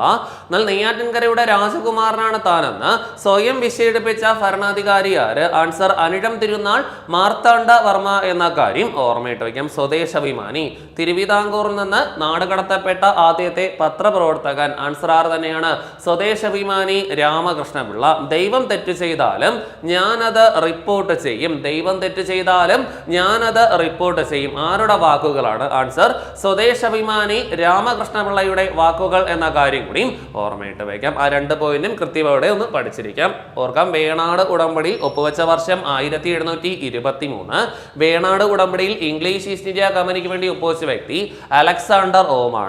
വേണാട് ഉടമ്പടിയിൽ വേണാട് രാജ്യത്തിന് വേണ്ടി ഒപ്പുവെച്ച വ്യക്തി അനിഴം തിരുനാൾ മാർത്താണ്ഡവർമ്മ. നെയ്യാറ്റിൻകരയുടെ രാജകുമാരൻ എന്ന പേരിൽ വേണാട് ഉടമ്പടിയിൽ ഒപ്പുവെച്ച ഭരണാധികാരിയുടെ പേര് അനിഴം തിരുനാൾ മാർത്താണ്ഡവർമ്മ എന്ന കാര്യം കൂടി ഓർമ്മയിട്ട് വയ്ക്കാം. അല്ലെ വ്യവസ്ഥകൾ പഠിക്കാം. ഒന്നാമത്തെ വ്യവസ്ഥ ആറ്റിങ്ങൽ കലാപം അവസാനിക്കാൻ കാരണമായ ഉടമ്പടി ആൻസർ വേണാട് ഉടമ്പടിയാണ്. 2 ഇംഗ്ലീഷ് ഈസ്റ്റ് ഇന്ത്യ കമ്പനി ഒരു ഇന്ത്യൻ നാട്ടുരാജ്യമായി ഒപ്പുവയ്ക്കുന്ന ആദ്യ ഉടമ്പടി ഏത്? ആൻസർ വേണാട് ഉടമ്പടി എന്ന കാര്യം ഓർമ്മയിട്ട് വയ്ക്കാം. 3 ആറ്റിങ്ങൽ കലാപത്തിൽ കമ്പനിക്കുണ്ടായ നാശനഷ്ടങ്ങൾ എല്ലാം ഉമയമറാണി പരിഹരിക്കണം. കലാപത്തിൽ കമ്പനിക്കുണ്ടായ നാശങ്ങളെല്ലാം തന്നെ ഉമയമറാണി പരിഹരിക്കണം എന്ന വ്യവസ്ഥ ചെയ്ത ഉടമ്പടി ഏത്? ആൻസർ വേണാട് ഉടമ്പടി എന്ന കാര്യം വേറൊന്നുമില്ല. ആറ്റിങ്ങൽ റാണിക്ക് ഉപകാരങ്ങൾ സമ്മാനങ്ങളുമായി പോയപ്പോഴാണ് പിള്ളമാർ ആക്രമിച്ചത്. അതുകൊണ്ട് തന്നെ കലാപത്തിൽ കമ്പനിക്ക് വന്ന നാശങ്ങളെല്ലാം തന്നെ ഉമയമറാണി നൽകണം എന്ന വ്യവസ്ഥ ചെയ്ത ഉടമ്പടിയുടെ പേര് വേണാട് ഉടമ്പടി എന്ന കാര്യം ഓർമ്മയിട്ട് വയ്ക്കാം. അടുത്ത വ്യവസ്ഥ ഓർമ്മിക്കേണ്ടത് കുളച്ചലിൽ വേണാട് രാജ്യത്തിന്റെ ചെലവിൽ കമ്പനിക്ക് ഒരു കോട്ട സ്ഥാപിച്ച് നൽകും എന്ന വ്യവസ്ഥ ചെയ്ത ഉടമ്പടി ഏത്? ആൻസർ വേണാട് ഉടമ്പടി. കാര്യം ആ സമയത്ത് ആറ്റിങ്ങൽ ഏതു രാജ്യത്തിന്റെ ഭാഗമായിരുന്നു? വേണാട്. അതുകൊണ്ട് തന്നെ കലാപത്തിലുണ്ടായ നാശനഷ്ടങ്ങൾക്ക് പ്രത്യുപകാരമായിട്ട് വേണാട് രാജ്യത്തിന്റെ ചെലവ് കുളച്ചലിൽ കുളച്ചലിൽ ഒരു കോട്ട കമ്പനിക്ക് സ്ഥാപിച്ചു നൽകണം എന്ന വ്യവസ്ഥ ചെയ്ത ഉടമ്പടി ഏത്? ആൻസർ വേണാട് ഉടമ്പടി എന്ന കാര്യം കൂടി ഓർമ്മയിട്ട് വയ്ക്കാൻ ക്ലിയർ ആവും. അതുപോലെ തന്നെ വേണാടിലെ പ്രമാണിമാരായ പിള്ളമാരെയും മാടമ്പിമാരെയും പ്രമാണിമാരെയും അമർച്ച ചെയ്യാൻ കമ്പനി സഹായിക്കാം. ആര് സഹായിക്കാം? കമ്പനി സഹായിക്കാം. വേണാടിലെ പ്രമാണിമാരെയും പിള്ളമാരെയും മാടമ്പിമാരെയും അമർച്ച ചെയ്യാൻ ഇംഗ്ലീഷ് ഈസ്റ്റ് ഇന്ത്യ കമ്പനി സഹായിക്കാം എന്ന വ്യവസ്ഥ ചെയ്ത ഉടമ്പടി ഏത്? ആൻസർ വേണാട് ഉടമ്പടി എന്ന കാര്യം ഓർമ്മയിട്ട് വയ്ക്കാൻ ക്ലിയർ ആവും. വരുംകാലത്ത് വേണാട് തിരുവിതാംകൂർ നാട്ടുരാജ്യമായിട്ട് മാറുമ്പോൾ ഇംഗ്ലീഷ് ഈസ്റ്റ് ഇന്ത്യ കമ്പനിയും തിരുവിതാംകൂറും തമ്മിൽ ഒരു സൗഹൃദ ബന്ധമായിരിക്കും നിലനിൽക്കുക എന്ന വ്യവസ്ഥ ചെയ്ത ഉടമ്പടി എന്ന് ചോദിച്ചാലും ആൻസർ വേണാട് ഉടമ്പടി. ഇത്രയും കാര്യങ്ങൾ കൃത്യമായിട്ട് വേണാട് ഉടമ്പടിയിൽ പഠിച്ചിരിക്കാം. വേണാട് ഉടമ്പടിയിലെ വ്യവസ്ഥകൾ ഒന്നുകൂടി പറയാം. ആറ്റിങ്ങൽ കലാപം അവസാനിക്കാൻ കാരണമായ ഉടമ്പടി, ഇംഗ്ലീഷ് ഈസ്റ്റ് ഇന്ത്യ കമ്പനി ഒരു ഇന്ത്യൻ നാട്ടുരാജ്യവുമായി ഒപ്പുവയ്ക്കുന്ന ആദ്യ ഉടമ്പടി, ആറ്റിങ്ങൽ കലാപത്തിൽ കമ്പനിക്ക് ഉണ്ടായ നാശനഷ്ടങ്ങൾ ഉമയമറാണി പരിഹരിക്കണം എന്ന വ്യവസ്ഥ ചെയ്ത ഉടമ്പടി, വേണാടിന്റെ ചിലവിൽ കുളച്ചലിൽ കമ്പനിക്ക് ഒരു കോട്ട സ്ഥാപിച്ച് നൽകണം എന്ന വ്യവസ്ഥ ചെയ്ത ഉടമ്പടി, വേണാടിലെ പിള്ളമാരെയും പ്രമാണിമാരെയും മാടമ്പിമാരെയും അമർച്ച ചെയ്യാൻ ഇംഗ്ലീഷ് ഈസ്റ്റ് ഇന്ത്യ കമ്പനി സഹായിക്കാം എന്ന വ്യവസ്ഥ ചെയ്ത ഉടമ്പടി. വരും കാലത്ത് വേണാട് തിരുവിതാംകൂർ എന്ന പേര് സ്വീകരിക്കുമ്പോൾ ഇംഗ്ലീഷ് ഈസ്റ്റ് ഇന്ത്യ കമ്പനിയും തിരുവിതാംകൂറും തമ്മിൽ ഒരു സൗഹൃദ ബന്ധമായിരിക്കും നിലനിൽക്കുക എന്ന വ്യവസ്ഥ ചെയ്ത ഉടമ്പടി എന്നൊക്കെ ചോദിച്ചാൽ ആൻസർ വേണാട് ഉടമ്പടി എന്ന കാര്യം ഓർമ്മയുണ്ട്. ഇത്രയും കാര്യങ്ങൾ ആറ്റിങ്ങൽ കലാപവുമായി ബന്ധപ്പെട്ട് അറിഞ്ഞിട്ടുണ്ട്. ആറ്റിങ്ങൽ കലാപം അതിന്റെ തുടർച്ചയായിട്ട് പഠിച്ചിരിക്കാം. അവസാനിക്കാൻ കാരണമായ ഉടമ്പടി വേണാട് ഉടമ്പടി.